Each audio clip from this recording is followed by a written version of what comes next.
Merci. La parole est à Monsieur Philippe Digier pour le groupe Les Démocrates.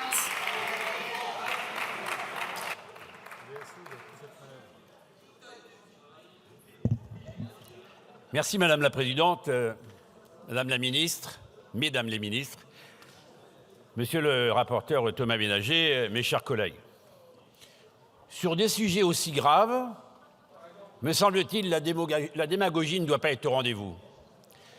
Elle ne doit pas être au rendez-vous parce que quand on regarde l'histoire de la Ve République, quand on regarde les réformes courageuses qui ont pu être conduites par tous les gouvernements qui se sont succédés, et notamment la gauche de responsabilité, Monsieur le Président Hollande, eh bien, aucun gouvernement n'est revenu en arrière, aucun gouvernement n'est revenu en arrière sur des réformes qui avaient été faites auparavant.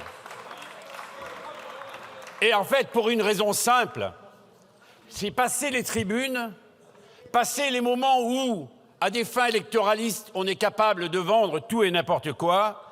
Lorsqu'on veut exercer des responsabilités, on ne peut pas se permettre de mentir aux Français. Alors évidemment, vous êtes dans une course à l'échalote avec le nouveau Front populaire. Enfin, on ne sait pas quelle partie du nouveau Front populaire, parce qu'une partie veut garder la réforme Touraine, l'autre partie veut revenir sur la retraite à 60 ans.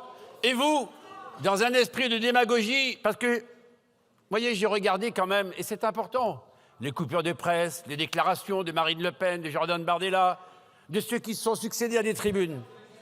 Et on a pu voir que la belle promesse de 2022 de dire on reviendra en arrière, ça sera 60 ans, après vite, a été corrigée. Non, non, ça sera 2022, 42 ans, mais on regardera après un audit financier les conditions dans lesquelles on peut mettre une réforme progressive. Comme engagement de campagne tenu, ça se tient là. Mais, chers collègues du Rassemblement national, les Français nous regardent. Les Français nous regardent.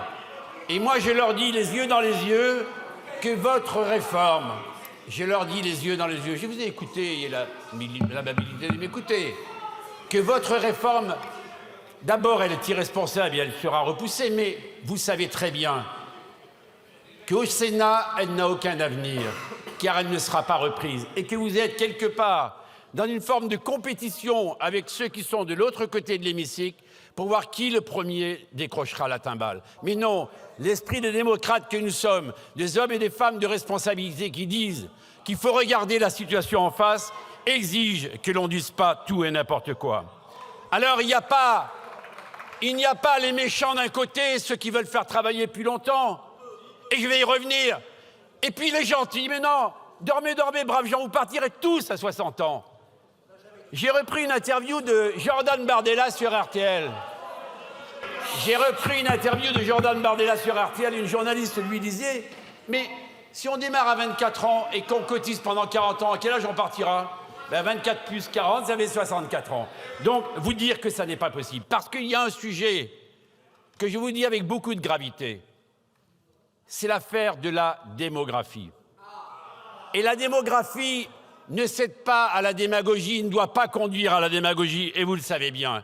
Parce que notre système de retraite, il n'est pas financé. Ce n'est pas 4 milliards uniquement, cher Thibault Bazin, qu'il manque. Mais l'honnêteté est de dire que sans les financements de 40 milliards d'euros de l'État chaque année pour équilibrer le système de retraite, le compte n'y serait pas.